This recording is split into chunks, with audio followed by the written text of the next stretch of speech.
வாழ்வு பயணத்திலே பேரணியாய் நாம் செல்வோம். இறைவனின் தியாக பலியினிலே கலந்திடவே நாம் இணைவோம். நிறையருள் வாழ்வு பயணத்திலே பேரணியாய் நாம் செல்வோம். இறைவனின் தியாக பலியினிலே கலந்திடவே நாம் இணைவோம்.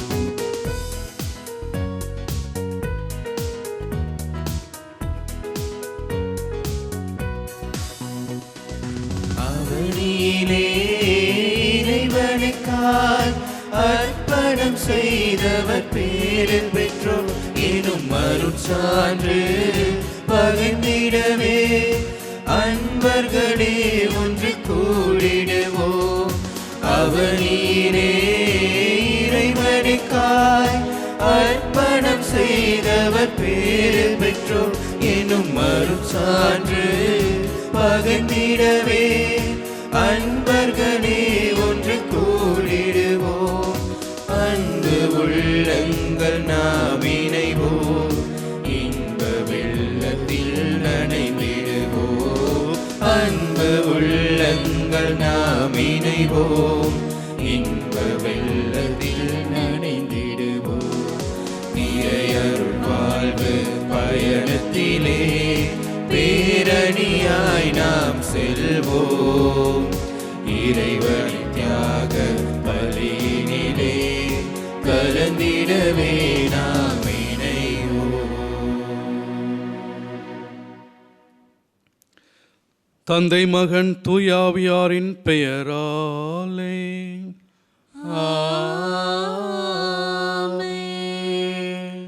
நம் ஆண்டவராகிய இயேசு கிறிஸ்துவின் அருளும் கடவுளின் அன்பும் தூயாவியாரின் நட்புறவும் உங்கள் அனைவரோடும் இருப்பதாக.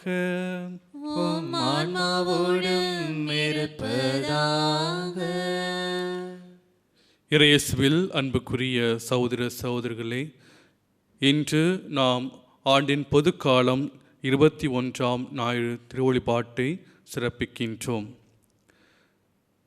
கடவுள் நம்முடைய வாழ்க்கையிலே பல்வேறு முடிவுகளை எடுக்க வாய்ப்புகள் கொடுக்கின்றார். அதை எந்த அளவுக்கு நாம் உணர்ந்து அறிந்து இந்த வாழ்க்கையிலே வரக்கூடிய இக்கட்டான சூழல்களும் சரி, இன்பமான சூழல்களும் சரி, நாம் எத்தகைய முடிவுகளை எடுக்கின்றோம் என்று சிந்தித்து பார்க்க இந்த நாளானது நமக்கு அழைப்பு விடுக்கின்றது. இறைமகன் இயேசு கிறிஸ்து மீது நம்பிக்கை கொண்டு அவருடைய சீடர்களாக வாழ அழைக்கப்பட்டிருக்கக்கூடிய நாம் நற்கருணை ஆண்டவர் மீது நம்பிக்கை கொண்டு இறை வேண்டலோடு நம்முடைய வாழ்க்கையிலே தேவையான முடிவுகளை எடுப்போம். இறைவன் நம்மோடு பயணிக்கின்றார், நம்மை பராமரிக்கின்றார், நம்மை ஆசீர்வதிக்கின்றார் என்ற உணர்வோடு இறைவனுடைய அருளையும் ஆசிரியம் வேண்டி இந்த திருப்பலியிலே நாம் தொடர்ந்து மன்றாடுவோம். திருப்பலி ஒப்புக் கொடுக்க தகுதி பெறும் பொருட்டு நாம் செய்த குற்றம் குறைகளை நினைத்து பார்த்து மனம் வருந்தி இறைவனிடம் மன்னிப்பு வேண்டுவோம்.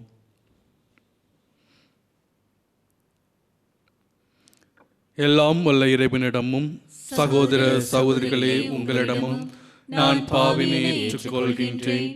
ஏனெனில் சிந்தனையாலும் சொல்லாலும் செயலாலும் கடமைகள் தவறியதாலும் பாவங்கள் பல செய்தேன். என் பாவமே, என் பாவமே, என் பெரும் பாவமே. ஆகையால் எப்பொழுதும் கன்னியான புனித மரியாளையும் வானதூதர் புனிதர் அனைவரையும் சகோதர சகோதரிகளே உங்களையும் நம் இறைவனாகிய ஆண்டவரிடம் எனக்காக வேண்டிக் கொள்ள மன்றாடுகின்றேன். எல்லாம் வல்ல இறைவன் நம் மீது இரக்கம் வைத்து நம் பாவங்களை மன்னித்து நம்மை நிலை வாழ்வுக்கு அழைத்து செல்வாராக. ஆமென்.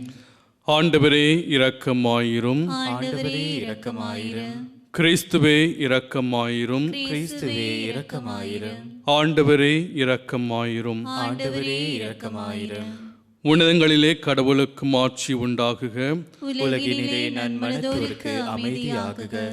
உம்மை புகழ்கின்றோம், உம்மை வாழ்த்துகின்றோம், உம்மை ஆராதிக்கின்றோம், உம்மை மாட்சிப்படுத்துகின்றோம். உமது மேலான மாட்சியின் பொருட்டு உமக்கு நன்றி கூறுகின்றோம். ஆண்டவராகிய இறைவா, வானுலக அரசரே, எல்லாம் வல்ல தந்தையாகிய இறைவா, ஒரே மகனாய் உதித்த ஆண்டவரே இயேசு கிறிஸ்துவே, ஆண்டவராகிய இறைவா, இறைவனின் செம்மறியே, தந்தையின் திருமகனே, உலகின் பாவங்களை போக்குபவரே, எங்கள் மேல் இரக்கமாயிரும். உலகின் பாவங்களை போக்குபவரே, எங்கள் மன்றாட்டை ஏற்றருளும். தந்தையின் வலப்பக்கம் வீற்றிருப்பவரே, எங்கள் மேல் இரக்கமாயிரும். ஏனெனில் இயேசு கிறிஸ்துவே, நீர் ஒருவரே தூயவர், நீர் ஒருவரே ஆண்டவர், நீர் ஒருவரே உன்னதர். தூய ஆவியாரோடு தந்தையாகிய இறைவனின் மாட்சியில் இருப்பவர் நீரே. ஆமென். மன்றாடுவோமாக. நம்பிக்கையாளரின் உள்ளங்களை ஒன்றிணைப்பவரான இறைவா, நீர் கற்றுத்தருவதை மக்கள் அன்பு செய்யவும், நீர் வாக்களிப்பதை விரும்பவும் செய்தருளும்.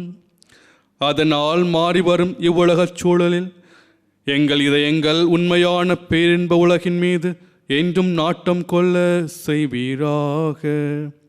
உம்மோடு தூய ஆவியாரின் ஒன்றிப்பில் இறைவனா என்றென்றும் வாழ்ந்து ஆட்சி செய்கின்ற எங்கள் ஆண்டவரும் உம் திருமகனுமாகிய இயேசு கிறிஸ்து வழியாக உம்மை மன்றாடுகின்றோம். ஆமென்.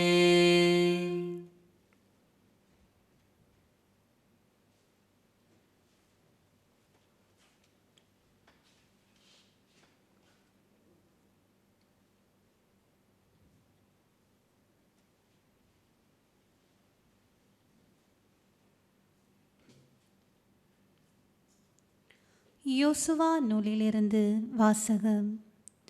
அந்நாள்களில் செக்கேமில் யோசுவா இஸ்ரேலின் எல்லா குலங்களையும் ஒன்று கூட்டினார்.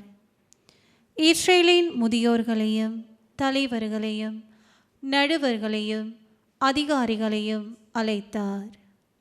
அவர்கள் கடவுள் முன்னிலையில் ஒன்று கூடினர். யோசுவா எல்லா மக்களுக்கும் கூறியது: ஆண்டவருக்கு ஊழியம் புரிவது தீயது என்று உங்கள் பார்வைக்கு தோன்றினால், உங்கள் மூதாதையர் நதிக்கு அப்பால் பணிந்து வந்த தெய்வங்களுக்கோ, உங்கள் நாட்டில் உங்களுடன் வாழும் எமோரியரின் தெய்வங்களுக்கோ இவர்களுள் யாருக்கு ஊழியம் செய்வீர்கள் என்பதை நீங்களே இப்போது முடிவு செய்யுங்கள். ஆனால் நானும் என் வீட்டாரும் ஆண்டவருக்கே ஊழியம் செய்வோம். மக்கள் மறுமொழியாக, ஆண்டவரை கைவிட்டு வேற்று தெய்வங்களை வணங்குவது எங்களிடத்தே அறவே நிகழாதிருப்பதாக. ஏனெனில் எங்கள் கடவுளாகிய ஆண்டவர் எங்களையும் எங்கள் மூதாதையரும் அடிமைத்தன வீடாகிய எகிப்து நாட்டிலிருந்து வெளியே கொண்டு வந்தார். எங்கள் கண்முன் இப்பெரிய அடையாளங்களை செய்தார். நாங்கள் நடந்து வந்த எல்லா வழிகளிலும், நாங்கள் கடந்து வந்த மக்களிடையிலும் எங்களை காத்தருளினார். நாங்களும் ஆண்டவருக்கு ஊழியம் புரிவோம், ஏனெனில் அவரே எங்கள் கடவுள் என்றனர். இது ஆண்டவர் வழங்கும் அருள்வாக்கு. இறைவனுக்கு நன்றி.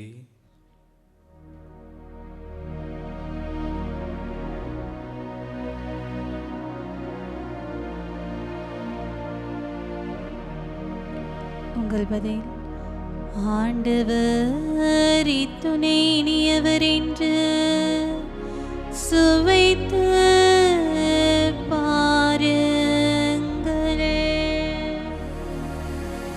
ஆண்டவர் துணை இனியவர் என்று சுவைத்து பாருங்கள்.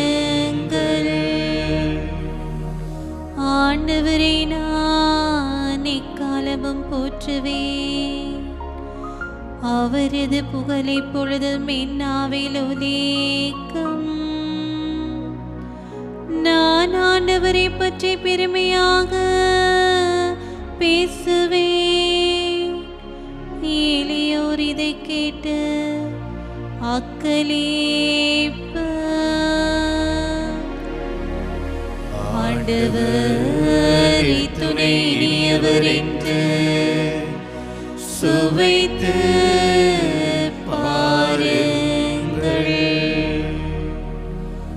ஆண்டவர் கண்கள் நீதிமான்களை நோக்குகின்றன, அவர்கள் செவிகள் அவர்களது மன்றாட்டை கேட்கின்றன. ஆண்டவரின் முகமோ தீமை செய்வோருக்கு எதிராக இருக்கின்றது. அவர் அவர்களின் நினைவை உலகில் அற்றுப்போக செய்வார். ஆண்டவர் துணை இனியவர் என்று சுவைத்து பாருங்கள். நீதிமான்கள் மன்றாடும் போது ஆண்டவர் செவி சாய்க்கின்றார். அவர்களை அனைத்து இடுக்கண்ணினின்றும் விடுவிக்கின்றார். உடைந்த உள்ளத்தாருக்கு அருகில் ஆண்டவர் இருக்கின்றார். நைந்த நெஞ்சத்தாரை அவர் காப்பாற்றுகின்றார். ஆண்டவர் துணை இனியவர் என்று சுவைத்து பாருங்கள். நேர்மையாளருக்கு நேரிடும் தீங்குகள் பல, அவை அனைத்து நின்றும் ஆண்டவர் அவர்களை விடுவிக்கின்றார். அவர்களின் எலும்புகளை எல்லாம் அவர் பாதுகாக்கின்றார். அவற்றில் ஒன்றும் முறிவடாது. ஆண்டவர் துணை இனியவர் என்று சுவைத்து பாருங்கள். தீயோரை தீவினையே சாகடிக்கும், நேர்மையாளரை வெறுப்போர் தண்டனை பெறுவர். ஆண்டவர் தம் ஊழியரின் உயிரை மீட்கின்றார். ஆண்டவரிடம் அடைக்கலம் புகுமை வரும் தண்டனை அடையார். ஆண்டவர் துணை இனியவர் என்று சுவைத்து பாருங்கள்.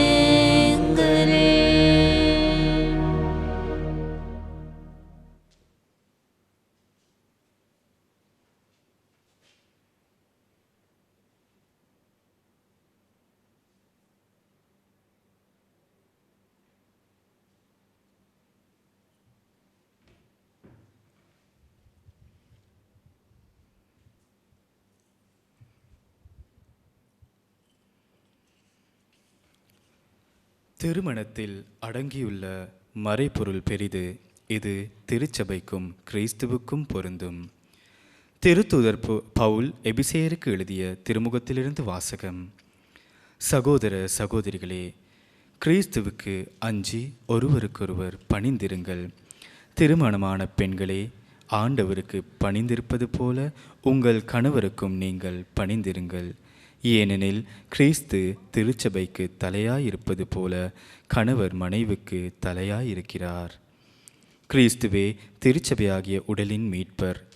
திருச்சபை கிறிஸ்துவுக்கு பணிந்திருப்பது போல மனைவியரும் தங்கள் கணவருக்கு அனைத்திலும் பணிந்திருக்க வேண்டும்.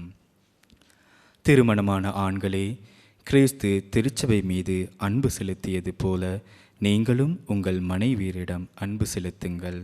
ஏனெனில் கிறிஸ்து திருச்சபை மீது அன்பு செலுத்தி அதற்காக தம்மையே ஒப்புவித்தார். வார்த்தையாலும் நீரினாலும் அதனை கழுவி தூயதாக்குமாறு இவ்வாறு செய்தார். அத்திருச்சபை கரை திரையோ வேறு எக்குறையோ இல்லாமல் தூய்மையும் மாசற்றதுமாய் மாட்சியுடன் தம்முன் விளங்குமாறு இப்படி செய்தார். அவ்வாறே கணவர்களும் மனைவியரை தம் சொந்த உடல் என கருதி அன்பு செலுத்தி கடமைப்பட்டிருக்கிறார்கள். தம் மனைவியின் மீது அன்பு கொள்கிறவர் தம் மீதே அன்பு கொள்கிறவர் ஆவார். தம்முடைய உடலை எவரும் வெறுப்பதில்லை, அதை பேணி வளர்க்கிறார். அவ்வாறே கிறிஸ்துவும் திருச்சபையை பேணி வளர்த்து வருகிறார். ஏனெனில் நாம் அவரது உடலின் உறுப்புகள்.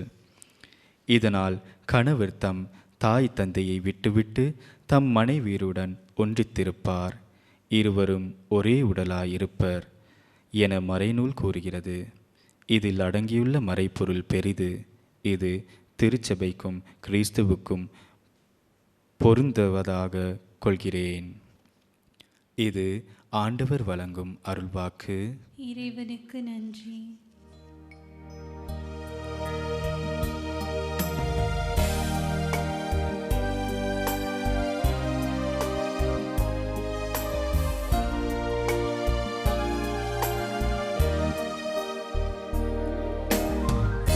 Alleluia, Alleluia, Alleluia,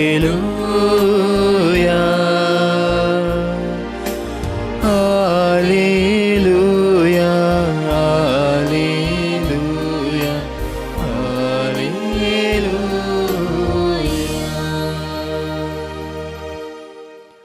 ஆண்டவரே, உமது வார்த்தைகள் வாழ்வு தரும் ஆவியை கொடுக்கின்றன. நிலை வாழ்வு அளிக்கும் வார்த்தைகள் உம்மிடம்தானே உள்ளன.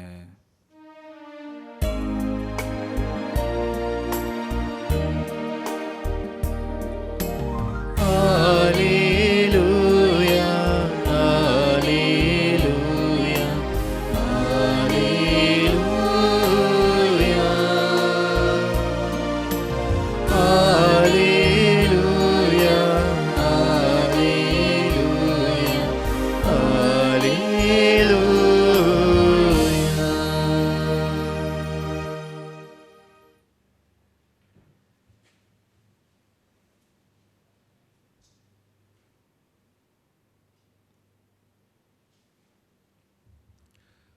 ஆண்டவர் உங்களோடு இருப்பாராக. உம் ஆன்மாவோடும் இருப்பாராக. யோவான் எழுதிய தூய நற்செய்தியிலிருந்து வாசகம். ஆண்டவரே, மாட்சி உமக்கே. அதிகாரம் 6, இறைவார்த்தைகள் 60 முதல் 69 முடிய. அக்காலத்தில் இயேசு சொல்வதை கேட்டு அவருடைய சீடர் பலர், இதை ஏற்றுக்கொள்வது மிக கடினம், இப்பேச்சை இன்னும் கேட்டுக்கொண்டிருக்க முடியுமா என்று பேசிக்கொண்டனர். இது பற்றி தாம் சீடர் முணுமுணுப்பதை இயேசு உணர்ந்து அவர்களிடம், நீங்கள் நம்புவதற்கு இது தடையாயிருக்கிறதா? அப்படியானால் மானிட மகன் தாம் முன்பு இருந்த இடத்திற்கு ஏறி செல்வதை நீங்கள் கண்டால் அது உங்களுக்கு எப்படி இருக்கும்? வாழ்வு தருவது தூய ஆவியே, ஊனியல்பு ஒன்றுக்கு உதவாது. நான் கூறிய வார்த்தைகள் வாழ்வு தரும் ஆவியை கொடுக்கின்றன. அப்படியிருந்தும் உங்களுள் சிலர் என்னை நம்பவில்லை என்றார். நம்பாதோர் யார் யார் என்பதும் தம்மை காட்டிக் கொடுக்க இருப்பவன் யார் என்பதும் இயேசுவுக்கு தொடக்கத்திலிருந்தே தெரிந்திருந்தது. மேலும் அவர், இதன் காரணமாகத்தான் என் தந்தை அருள் கூர்ந்தால் அன்றி யாரும் என்னிடம் வர இயலாது என்று உங்களுக்கு கூறினேன் என்றார். அன்றே இயேசுவின் சீடருள் பலர் அவரை விட்டு விலகினர். அன்று முதல் அவர்கள் அவரோடு சேர்ந்து செல்லவில்லை. இயேசு 12 சீடரிடம், நீங்களும் போய்விட நினைக்கிறீர்களா என்று கேட்டார். சீமோன் பேதுரு மறுமொழியாக, ஆண்டவரே, நாங்கள் யாரிடம் போவோம்? நிலை வாழ்வு அளிக்கும் வார்த்தைகள் உம்மிடம்தானே உள்ளன. நீரே கடவுளுக்கு அர்ப்பணமானவர் என்பதை நாங்கள் அறிந்து கொண்டோம், அதை நம்புகிறோம் என்றார். இது வாழ்வு தரும் கிறிஸ்துவின் நற்செய்தி. கிறிஸ்துவே, உமக்கு புகழ். இறையேசுவில் அன்புக்குரிய சகோதர சகோதரிகளே, நம்முடைய அன்றாட வாழ்விலே நாம் நம்முடைய வீட்டிலிருந்து வெளியிடத்திற்கு செல்கின்ற போது ஆடை அனுப்புவதற்கு நம்முடைய அலமாரியை திறக்கின்றோம். அங்கே பல நிறங்களில் ஆடைகள் இருக்கின்றன. இந்த நாளிலே எந்த ஆடையை நான் அணிந்து செல்ல வேண்டும் என்பதை தேர்வு செய்வதில், முடிவெடுப்பதில் நாம் சில நேரங்களை விடுகின்றோம். சில வேளைகளிலே நேற்று அணிந்த ஆடையை கூட நாம் அணிந்திருக்கலாமோ என்று கூட தோன்றும். ஒரு வழியாக ஆடையை தெரிவு செய்து நாம் வெளியே செல்கின்ற போது யாராவது இந்த ஆடையை அணிந்திருக்கிறாய் என்று கேட்கின்ற போது மறுபடியும் நாம் திணறுகின்றோம். மறுபடியும் ஒரு புதிய ஆடையை தெரிவு செய்து அதை அணிந்து செல்கின்றோம். இவ்வாறு ஒரு ஆடையை அணிவதிலே இத்தகைய முடிவுகளை, தீர்மானங்கள் எடுப்பதற்கு நாம் தயங்குகின்றோம். பல்வேறு மன ஓட்டங்களிலே நாம் ஈடுபடுகின்றோம். இத்தகைய சூழலிலே நம்முடைய கிறிஸ்தவ வாழ்வு, இயேசு கிறிஸ்து தர விரும்பிய நிலை வாழ்வை பெறுவதற்கு நாம் எத்தகைய முடிவுகளை நம்முடைய வாழ்க்கையிலே நாம் தெரிவு செய்ய வேண்டும் என்று இன்றைய நாளிலே நாம் சிந்திக்க அழைக்கப்படுகின்றோம். இன்றைய முதல் வாசகத்திலே யோசுவா தான் வழிநடத்தி வந்த இஸ்ராயல் மக்களை தங்களுடைய வாழ்விலே ஒரு முடிவை எடுப்பதற்கு அவர்களுக்கு அழைப்பு விடுக்கின்றார். எகிப்து நாட்டிலே அடிமைகளாக இருந்த மக்களை மோசே வழியாக கடவுள் அந்த பாலைநிலத்திலே வழிநடத்தி பாலும் தேனும் பொழியக்கூடிய அந்த கானான் தேசத்திற்கு வழிநடத்தி வந்தார். மோசேயினுடைய இறப்புக்கு பின் யோசுவா அவர்களை அந்த நாட்டிற்கு அழைத்து வந்தார். இப்போது யோசுவா தன்னுடைய இறுதி நிலையில் இருக்கின்றார். தான் சாவதற்கு முன்பாக தான் வழிநடத்தி வந்த இந்த இஸ்ராயல் மக்கள் எத்தகைய ஒரு முடிவை எடுக்கப் போகின்றார்கள்? இந்நாள் வரை அவர்களை பாதுகாத்து பராமரித்து வந்த யாவே கடவுளுக்கு அவர்கள் பணி செய்ய போகின்றார்களா? இல்லை தாங்கள் வாழ்கின்ற இந்த கானான் தேசத்து தெய்வங்களுக்கு அவர்கள் வழிபடப் போகின்றார்களா என்ற கேள்வியை அவர் எழுப்புகின்றார். ஏனென்றால் கானான் தேசத்து தெய்வங்கள் நம்முடைய விரல் அளவிலே, சிறிய அளவிலே அவர்கள் உருவத்திலே வைத்திருந்தார்கள், தங்களோடு எடுத்து சென்றார்கள். அவை கண்ணால் கண்ட இந்த தெய்வங்களை வழிபடுவதா, இல்லை காணாத தங்களால் பார்க்க இயலாத ஒரு கடவுளை வழிபடுவதா என்ற ஒரு திணறல், ஒரு சந்தேகம் அவர்களுடைய உள்ளத்தில் எழுகின்றது. ஆனால் யோசுவா, நானும் என்னுடைய குடும்பத்தாரும் வீட்டாரும் கடவுளுக்கே பணி செய்வோம் என்று சொல்கின்ற போது அவர்களும் நாங்களும் கடவுளுக்கு பணி செய்வோம் என்று இஸ்ராயல் மக்கள் முடிவெடுக்கின்றார்கள். அவர்கள் அந்த நிலையிலே தொடர்ந்து நிலைத்திருந்தால் அவருடைய வாழ்வு நன்றாக இருந்திருக்கும். ஆனால் காலப்போக்கிலே அவர்கள் கடவுள் செய்த அந்த ஆசீர்வாதங்களை, நன்மைகளை அவர்கள் மறந்து போனார்கள். தாங்கள் வாழ்ந்த கானான் தேசத்து பாகால், அசேரா போன்ற பொய் தெய்வங்களை வழிபட ஆரம்பித்தார்கள். அவைத்தான் அசிரியர்களாலும் பாபிலோனியர்களாலும் அடிமைகளாக கொண்டு செல்லப்பட்டதை பார்க்கின்றோம். ஆகவே அன்புக்குரிய சகோதர சகோதரிகளை, நாம் கடவுள் செய்த அற்புதங்களை, அதிசயங்களை, நன்மைகளை சில வேளைகளில் நம்முடைய வாழ்க்கையிலே நாம் மறந்து விடுகின்றோம். சோதனை காலங்களில், துன்ப காலங்களில் நாம் மறந்து விடுகின்றோம். ஆகவே இந்த நாளிலே நாம் ஒரு முடிவெடுப்போம். இறைவன் நம்மை பாதுகாத்திருக்கின்றார், பராமரித்திருக்கின்றார். அவரை முழு மனதோடு நாம் வழிபட, அவருடைய வழிகளை நம்முடைய வாழ்க்கையை வாழ அழைக்கப்படுகின்றோம். அதே போலத்தான் இயேசுடைய வார்த்தைகளிலும் இந்த நற்செய்தி பகுதியிலும் நாம் பார்க்கின்றோம். நானே வானிலிருந்து இறங்கி வந்த உயிர் உள்ள உணவு, என்னுடைய தசையை, என் இரத்தத்தை உண்டால் நிலைவாழ்வு பெறுவீர்கள் என்று சொல்கின்ற போது அவரோடு பயணித்த சீடர்கள் சிலர் அவரை விட்டு அகன்று போக நினைக்கின்றார்கள். ஆனால் பேதுரு திருத்தூதர்களுக்கு ஒரு தலைவராக இருந்து, நாங்கள் உம்மை விட்டு போவதில்லை, ஏனென்றால் நிலை வாழ்வு அளிக்கக்கூடிய வார்த்தைகள் உம்மிடம்தானே உள்ளன என்று உறுதி கூறுகின்றார். ஆம் அன்புக்குரிய சகோதர சகோதரர்களே, யூதர்கள் மத்தியிலே இரத்தம் என்பது உயிர். ஆகவே இந்த இரத்தம் என்பது கடவுளுக்கு சொந்தமானது, உயிர் கடவுளுக்கு சொந்தமானது. அவைத்தான் அவர்கள் பலியிட்ட விலங்குகளிலிருந்து இரத்தத்தை அவர்கள் அருந்துவதில்லை. இரத்தத்தை முழுமையாக வெளியேற்றிய பின் தான் அந்த பலியிட்ட அந்த பொருளை அவர்கள் உண்ணுவார்கள். அவை இயேசு என்னுடைய இரத்தத்தை குடிக்க வேண்டும், என்னுடைய உடலை சாப்பிட வேண்டும் என்று சொல்கின்ற போது அவர்கள் தயங்குகின்றார்கள். அவர்கள் இயேசுடைய வார்த்தைகளை அப்படியே எடுத்துக்கொள்கின்றார்கள். ஆனால் இயேசு மறைப்பொருளாக தன்னுடைய உடலை கொடுத்தார். நாம் நம்முடைய வாழ்க்கையிலே இந்த நற்கருணையை எந்த அளவுக்கு நாம் உள்வாங்கி ஒவ்வொரு திருப்பலின் போதும் நற்கருணை உட்கொள்கின்றோம். இயேசு என்னுள்ளே வருகின்றார், அவரை பெற்றுக்கொண்ட நான் என்னுடைய வாழ்க்கையிலே எவ்வாறு வாழ்ந்து கொண்டிருக்கின்றேன் என்று சிந்தித்து பார்க்க வேண்டும். இந்த இஸ்ராயல் மக்களைப் போல கடவுளுடைய நன்மைகளை ஆசீர்வாதங்களை மறந்து நாம் வாழ்ந்து கொண்டிருக்கின்றோமா? இல்லை, பேதுரு சொன்னது போல, ஆண்டவரே உம்மிடம்தானே நிலையான வாழ்வு தரக்கூடிய வார்த்தைகள் இருக்கின்றன, உண்மையே நாங்கள் பின்பற்றுவோம் என்று இயேசுவை கடவுளுடைய வார்த்தைகளை பின்பற்றி நாம் நடக்க செல்கின்றோமா என்று நாம் சிந்தித்து பார்ப்போம். ஆகவே இந்த காலகட்டத்திலே 2ஆம் வாசகத்தின் வழியாக தூய பவுல் நம்மை பார்த்து சொல்கின்றார், இந்த குடும்ப உறவிலே கணவன் மனைவி ஒருவரை ஒருவர் மதித்து நடக்க வேண்டும்.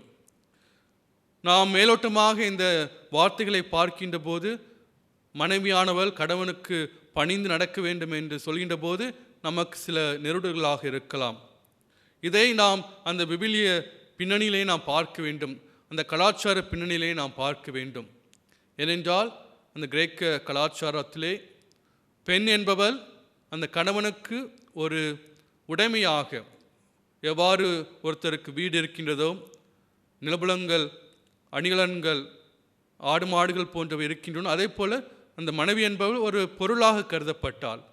அத்தகைய ஒரு கால சூழலில்தான் தூய பவுல் அவர்களை பார்த்து சொல்கின்றார், மனைவி என்பவள் உன்னை போல அவளும் ஒரு ஆள்தான்.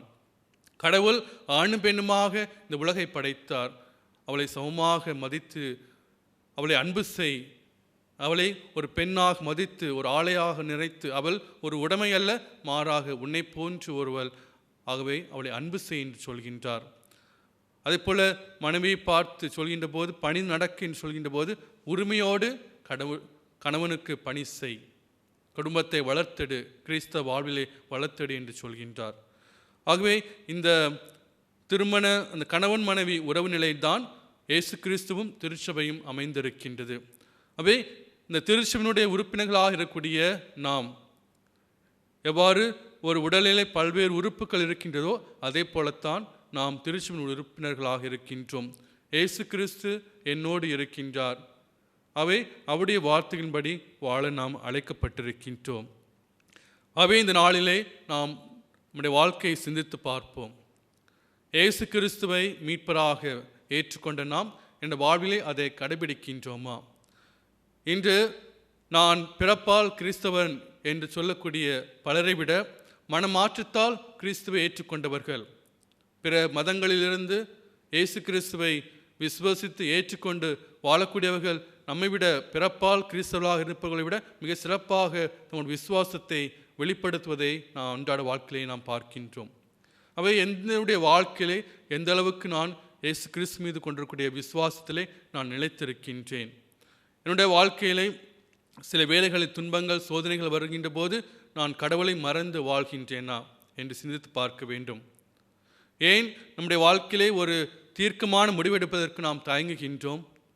புனித அகுஸ்தினாருடைய ஒப்புரவு என்ற அந்த நூலிலே பின்வருமாறு கூறுகின்றார், நம்முடைய மூளை என்பது, மனது என்பது நன்மை தீமை, இன்பம் துன்பம் போன்றவற்றை தேர்ந்தெடுப்பதில் கவனம் செலுத்துகின்றது.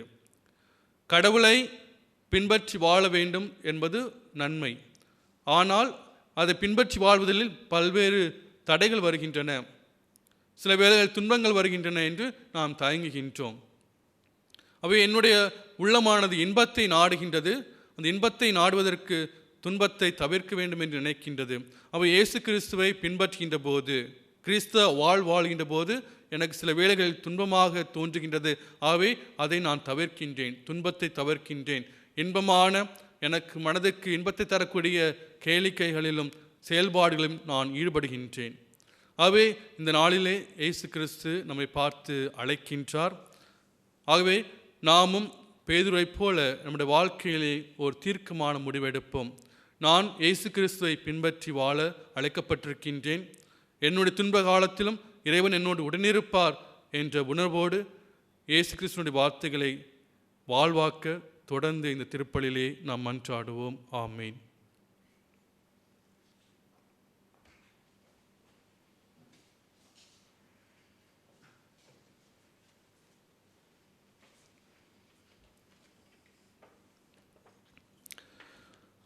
அனைவரும் நமது விசுவாசத்தை அறிக்கையிடுவோம்.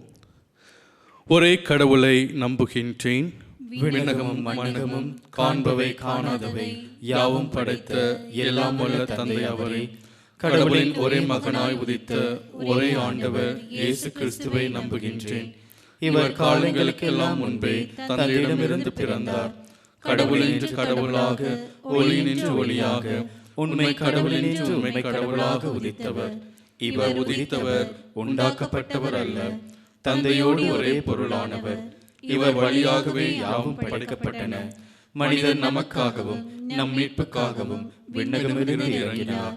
தூய ஆவியால் கன்னிமரியாவிடம் உடலெடுத்து மனிதரானார். மேலும் நமக்காக போதிய பிலாத்தின் அதிகாரத்தில் சிலுவையில் அறையப்பட்டு பாடுபட்டு இறந்து அடக்கம் செய்யப்பட்டார். மறைநூல்களின்படி 3ஆம் நாள் உயிர்த்தெழுந்தார். விண்ணகத்துக்கு எழுந்தருளி எல்லாம் வல்ல தந்தையின் வலப்பக்கம் வீற்றிருக்கின்றார். வாழ்வோரையும் இறந்தோரையும் தீர்ப்பிட மாட்சியுடன் மீண்டும் வர இருக்கின்றார். அவரது ஆட்சிக்கு முடிவிராது. தந்தையிடமிருந்தும் மகனிடமிருந்தும் புறப்படும் ஆண்டவரும் உயிரளிப்பவருமான தூய ஆவியாரை நம்புகின்றேன். இவர் தந்தையோடும் மகனோடும் ஒன்றாக ஆராதனையும் ஆட்சியும் பெறுகின்றார். இறைவாக்கினர்கள் வாயிலாக பேசியவர் இவரே. ஒரே புனித கத்தோலிக்க திருத்துத வழிவரும் திரு அவையை நம்புகின்றேன். பாவ மன்னிப்புக்கான ஒரே திருமுழுக்கை ஏற்றுக்கொள்கின்றேன். இறந்தோரின் உயிர்ப்பையும் வரவிருக்கும் மறுவுலக வாழ்வையும் எதிர்பார்க்கின்றேன். ஆமேன். அன்புமிக்க சகோதர சகோதரிகளே, இந்த அருமையான வேளையிலே நாங்கள் ஒரு தீர்க்கமான முடிவோடு இறைவனை பின்பற்றுவோம், அவருடைய வார்த்தைகளின்படி செயல்படுவோம் என்ற உறுதியோடு நம்பிக்கையோடு இந்த நேரத்திலே மனதில் எழக்கூடிய மன்றாட்டுக்களை இறைவன் பாதம் எடுத்துரைத்து மன்றாடுவோம்.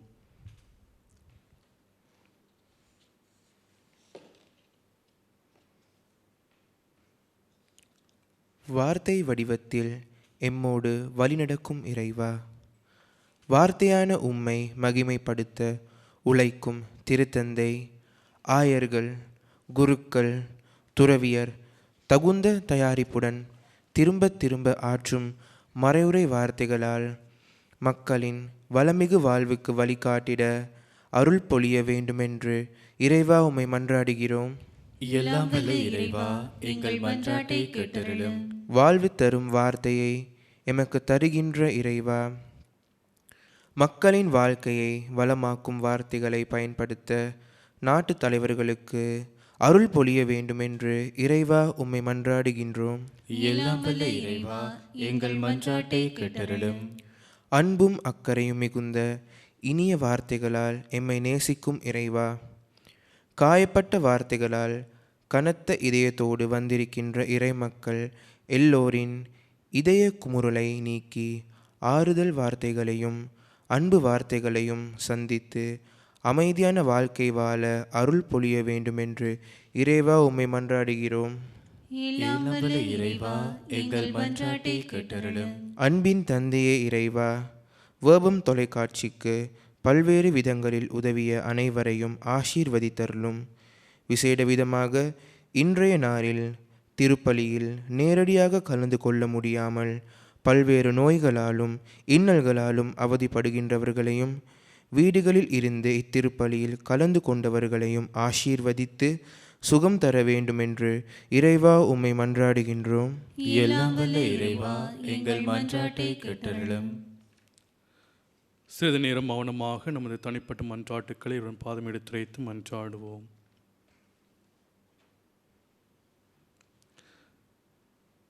எல்லாம் வல்ல அன்பு இறைவா, நாங்கள் செய்த குற்றம் குறைகளை கண்ணோக்காமல் நாங்கள் உம்மிடம் கொண்டிருக்கூடிய நம்பிக்கையை கண்ணோக்கி நாங்கள் நேரத்திலே கொண்டு வந்த அனைத்து மன்றாட்டுக்களுக்கும் கனிவாய் செவி சாய்த்தருள வேண்டும் என்று எங்கள் ஆண்டவராகிய இயேசு கிறிஸ்து வழியாக உம்மை மன்றாடுகின்றோம். ஆமென்.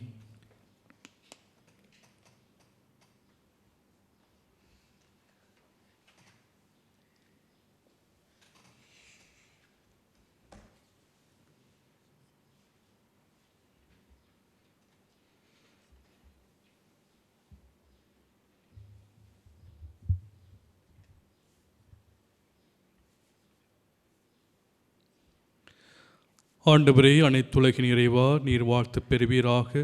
ஏனெனில் உமது வளன்மையிலிருந்து நாங்கள் இந்த அப்பத்தை பெற்றுள்ளோம். நிலத்தின் விளைவும் மனித உழைப்பின் பயனுமான இந்த அப்பத்தை உமக்கு ஒப்புக் கொடுக்கின்றோம். இது எங்களுக்கு வாழ்வளிக்கும் அப்பமாக மாறும். இறைவன் என்றென்றும் வாழ்த்து பெறுவாராக.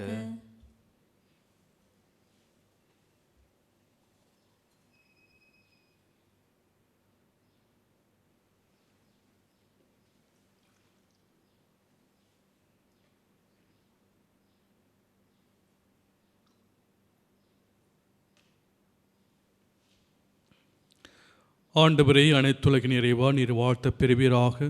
ஏனெனில் உமது வளன்மையிலிருந்து நாங்கள் இந்த ரசத்தை பெற்றுள்ளோம். திராட்சை செடியும் மனித உழைப்பின் பயனுமான இந்த ரசத்தை உமக்கு ஒப்புக் கொடுக்கின்றோம். இது எங்கள் ஆன்மீக பானமாக மாறும். இறைவன் என்றென்றும் வாழ்த்து பெறுவாராக.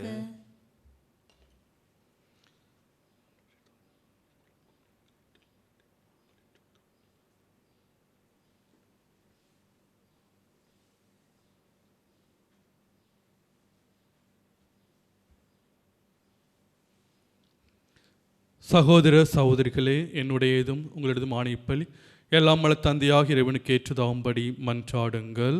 ஆண்டவர் தமது பெயரின் புகழ்ச்சிக்காகவும் மாட்சிக்காகவும் நமது நன்மைக்காகவும் புனித திரு அவை அனைத்தின் நலனுக்காகவும் முது கையிலிருந்து இப்பலியை ஏற்றுக்கொள்வாராக. ஆண்டவரே, ஒரு முறை ஒப்புக் கொடுக்கப்பட்ட ஒரே பலியினால் உமக்கென மக்களை சொந்தமாக்கி கொண்டீரே. உமது திரு அவையில் ஒற்றுமை, அமைதி ஆகிய கொடைகளை எங்களுக்கு கனிவுடன் அருள்வீராக. எங்கள் ஆண்டவராகிய இயேசு கிறிஸ்து வழியாக உம்மை மன்றாடுகின்றோம்.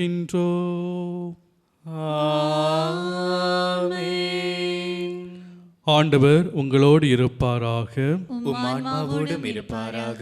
இதயங்களை மேலே எழுப்புங்கள். ஆண்டவரிடம் எழுப்பியுள்ளோம். நாம் இறைவனாகிய ஆண்டவருக்கு நன்றி கூறுவோம். அது தகுதியும் நீதியுமானதே. ஆண்டவரே, தூயவரான தந்தையே, என்றும் உள்ள எல்லாமல்ல இறைவா, என்னாலும் எவ்விடத்திலும் நாங்கள் உமக்கு நன்றி செலுத்துவது மெய்யாகவே தகுதியும் நீதியுமாகும். எங்கள் கடமையும் மீட்புக்குரிய செயலுமாகும். ஏனெனில் பாவப்பழியால் வெகு தொலைவில் அகன்றிருந்த உம் பிள்ளைகளை உம் திருமகனின் இரத்தத்தாலும் தூய் ஆவியாரின் வல்லமையாலும் உம்மோடு மீண்டும் ஒன்றிணைக்க திருவுளமானீர். இவ்வாறு உம் மக்கள் மூவரு கடவுளின் ஒன்றிப்பால் ஒருங்கிணைக்கப்பட்டு கிறிஸ்துவின் உடலும் தூய் ஆவியாரின் கோவிலுமான திரு அவையாக திகழச் செய்தீர். இதனால் பல்வகையில் வெளிப்படும் உமது ஞானத்தை புகழச் செய்தீர். ஆகவே வானதூதர் திரளோடு ஒன்று சேர்ந்து நாங்களும் உம்மை புகழ்ந்தேத்தி மகிழ்ச்சியுடன் அறிக்கையிட்டு சொல்வதாவது: தூயவர் தூயவர் தூயவர், வான்படைகளின் கடவுளாம் ஆண்டவர். விண்ணகமும் மண்ணகமும் உமது மாட்சியால் நிறைந்துள்ளன. உன்னதங்களிலே ஓசானா. ஆண்டவர் பெயரால் வருகிறவர் ஆசி பெற்றவர். உன்னதங்களிலே ஓசானா.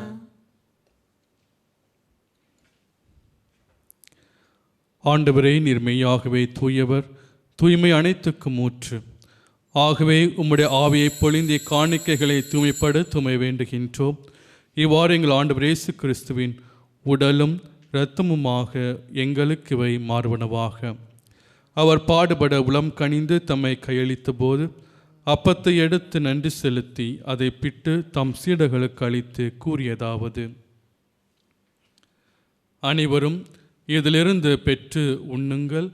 ஏனெனில் இது உங்களுக்காக கையளிக்கப்படும் என் உடல்.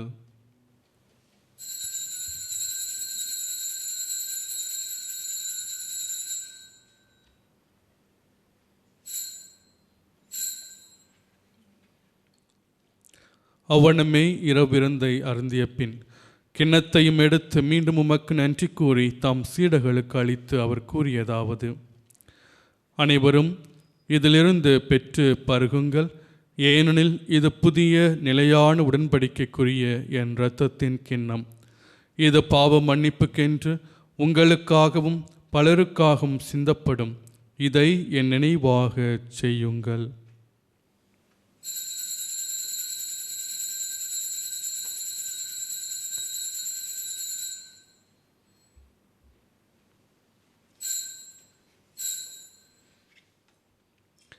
நம்பிக்கையின் மறைப்பொருள். ஆண்டவரே, நீர் வருமளவும் உமது இறப்பினை அறிக்கையிடுகின்றோம், உமது உயிர்ப்பினையும் எடுத்துரைக்கின்றோம். ஆகவே ஆண்டவரே, நாங்கள் கிறிஸ்துவின் இறப்பினையும் உயிர்ப்பினையும் நினைவு கூர்ந்து வாழ்தரும் அப்பத்தையும் மீட்பளிக்கும் கிண்ணத்தையும் உமக்கு ஒப்புக் கொடுக்கின்றோம். உம் திருமுன் நின்று உமக்கு ஊழியம் புரிய தகுந்தவர்கள் என எங்களை ஏற்றுக்கொண்டீர். எனவே உமக்கு நன்றி செலுத்துகின்றோம். மேலும் கிறிஸ்துவின் உடலிலும் இரத்தத்திலும் பங்கு கொள்ளும் எங்களை தூய ஆவியார் ஒன்று சேர்க்க வேண்டுமென உம்மை தாழ்மையுடன் மன்றாடுகின்றோம். ஆண்டவரே, உலகெங்கும் பரவியிருக்கும் உமது திரு அவையை நினைவு கூர்ந்தருளும். எங்கள் திருத்தந்தை பிரான்சிஸ், எங்கள் பேராயர் மால்கம் ரஞ்சித், எல்லா திருநிலையினர் ஆகிய அனைவரோடும் உமது திரு அவை அன்பில் நிறைப்பெற செய்தருளும். மேலும் உயிர்த்தெழும் எதிர்நோக்குடன் துயில் கொள்ளும் எங்கள் சகோதர சகோதரிகளையும் இறந்தோர் அனைவரையும் இரக்கத்துடன் நினைவு கூர்ந்து உமது திருமுக ஒளியினுள் ஏற்றருளும். எங்கள் அனைவர் மீதும் இரக்கமாயிரும். கடவுளின் கன்னித்தாயான புனித மரியா, அவருடைய கணவரான புனித யோசேப்பு, புனித திருத்தூதர்கள், இவ்வுலகில் உமக்கு உகந்தவராயிருந்தோர் ஆகிய புனிதர் அனைவருடனும் நாங்கள் நிலை வாழ்வில் பங்கொள்ளும் தகுதி பெற்று உம் திருமகன் இயேசு கிறிஸ்து வழியாக உம்மை புகழ்ந்தேத்தும் வரமருள உம்மை மன்றாடுகின்றோம்.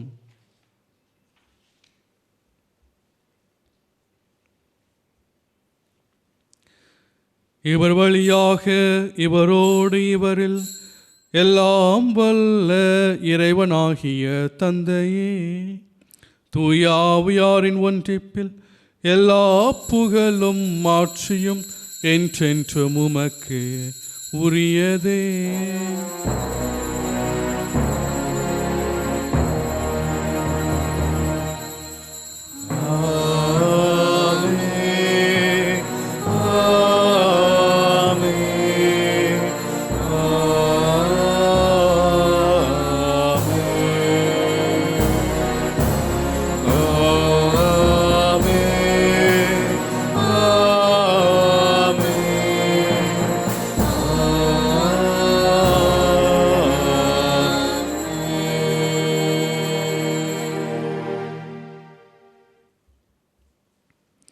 மீட்பரின் கட்டளால் கற்பிக்கப்பட்டு இறைப்படிப்பினால் பயிற்சி பெற்ற நாம் துணிந்து சொல்வோம்: விண்ணுள்ளில் இருக்கிற எங்கள் தந்தையே, உமது பெயர் தூயதென போற்று பெறுக, உமது ஆட்சி வருக, உமது திருவுளம் விண்ணுலகில் நிறைவேறுவது போல மண்ணுலகிலும் நிறைவேறுக.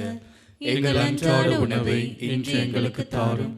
எங்களுக்கு எதிராக குற்றம் செய்வோரை நாங்கள் மன்னிப்பது போல எங்கள் குற்றங்களை மன்னியும். எங்களை சோதனைக்கு உட்படுத்தாதையும் தீமையிலிருந்து எங்களை விடுவித்தருளும். ஆண்டவரே, தீமை அனைத்திலும் இருந்து எங்களை விடுவித்து எங்கள் வாழ்நாளில் அமைதியை கனிவுடன் அருள உம்மை மன்றாடுகின்றோம். உமது இரக்கத்தின் உதவியால் நாங்கள் பாவத்திலிருந்து எப்போதும் விடுதலை பெற்று யாதொரு கலக்கமின்றி நலமாயிருப்போமாக.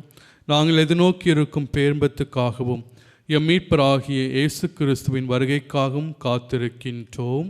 ஏனெனில் ஆட்சியும் வல்லமையும் மாட்சியும் என்றென்றும் உமதே. ஆண்டவரே இயேசு கிறிஸ்துவே, அமைதியை உங்களுக்கு விட்டுச் செல்கின்றேன், என் அமைதியை உங்களுக்கு அளிக்கின்றேன் என்று உம் திருத்தூதர்களுக்கு மொழிந்தீரே.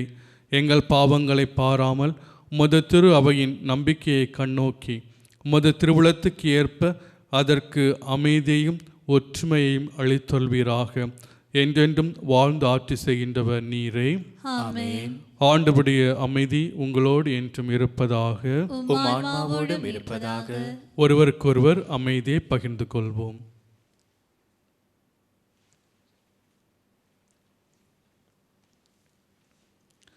உலகின் பாவங்களை போக்கும் இறைவனின் செம்மறியே, எம்மேல் இரக்கம் வையும். உலகின் பாவங்களை போக்கும் இறைவனின் செம்மறியே, எம்மேல் இரக்கம் வையும். உலகின் பாவங்களை போக்கும் இறைவனின் செம்மறியே, எமக்கு அமைதி அருளும்.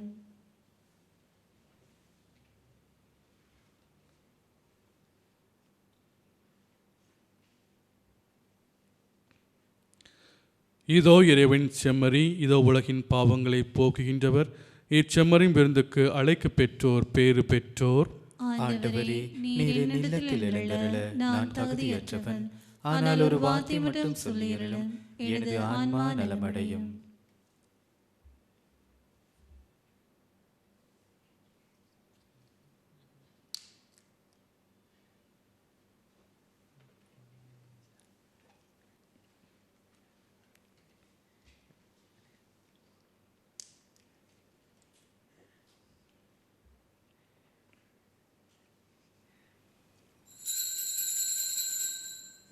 நற்கருணை ஆன்மீக செபம்.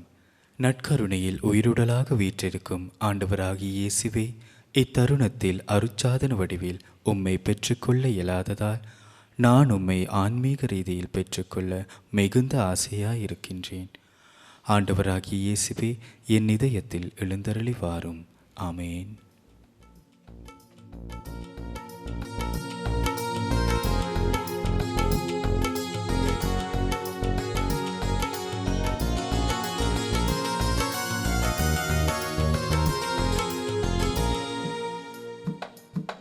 தீமைகள் தகர்ந்தொழிந்திடும் உன் வார்த்தை வலிமையிலே,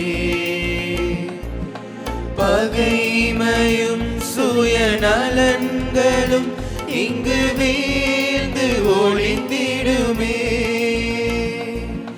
தீமைகள் தகர்ந்தொழிந்திடும் உன் வார்த்தை வலிமையிலே,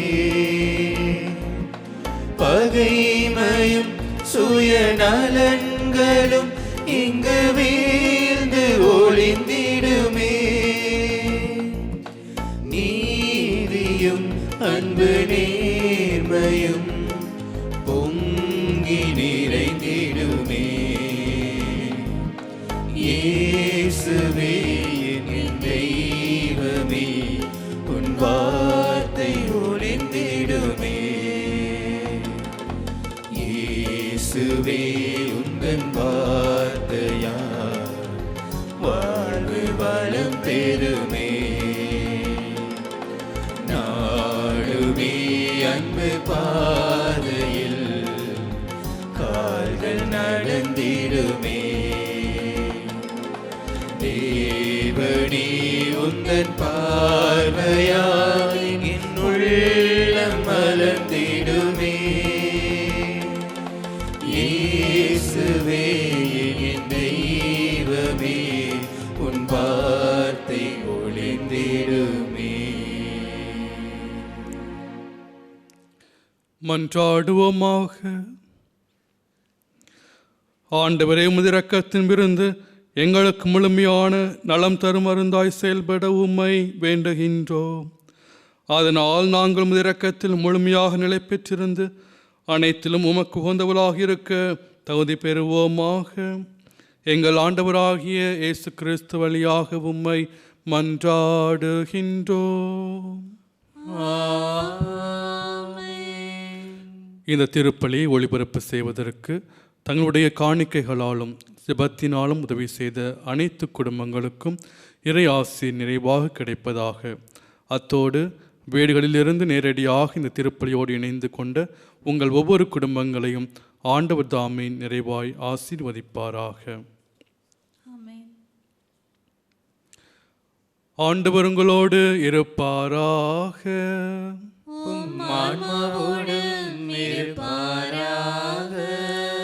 எல்லாம் வல்ல இறைவன் தந்தை, மகன், தூயாவியார் உங்கள் அனைவரையும் நிறைவாக ஆசீர்வதிப்பாராக.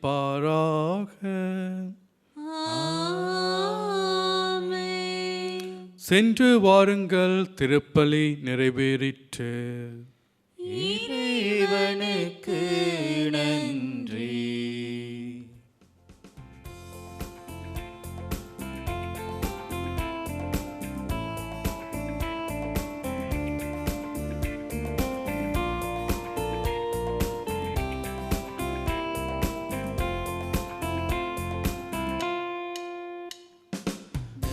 என்ற வார்த்தைக்கு பொருள் என்னவோ இறைவா, பொங்கும் முந்தன் கருணைக்கு அளவில்லையோ தலைவா. நன்றி என்ற வார்த்தைக்கு பொருள் என்னவோ இறைவா, பொங்கும் முந்தன் கருணைக்கு அளவில்லையோ தலைவா. நன்றி பாடும் நாள் வந்ததே, இனி நன்றி மட்டும் இந்த நெஞ்சிலே. நன்றி பாடும் நாள் வந்ததே, இனி நன்றி மட்டும் இந்த நெஞ்சிலே.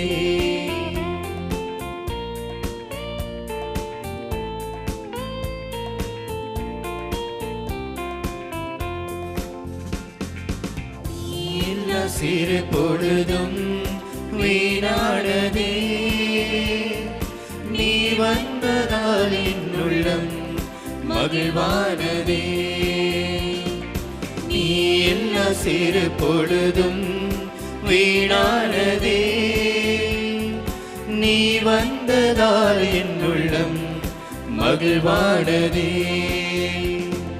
நீ இன்றி என் வாழ்வில் பொருள் இல்லையே, நீ மட்டும் என் சொந்தம் எப்போதுமே. நீ இன்றி என் வாழ்வில் பொருள் இல்லையே, நீர் மட்டும் என் சொந்தம் எப்போதுமே. நன்றி பாடும் நாள் வந்ததே, இனி நன்றி மட்டும் எந்த நெஞ்சிலே. நன்றி பாடும் நாள் வந்ததே, இனி நன்றி மட்டும் எந்த நெஞ்சிலே.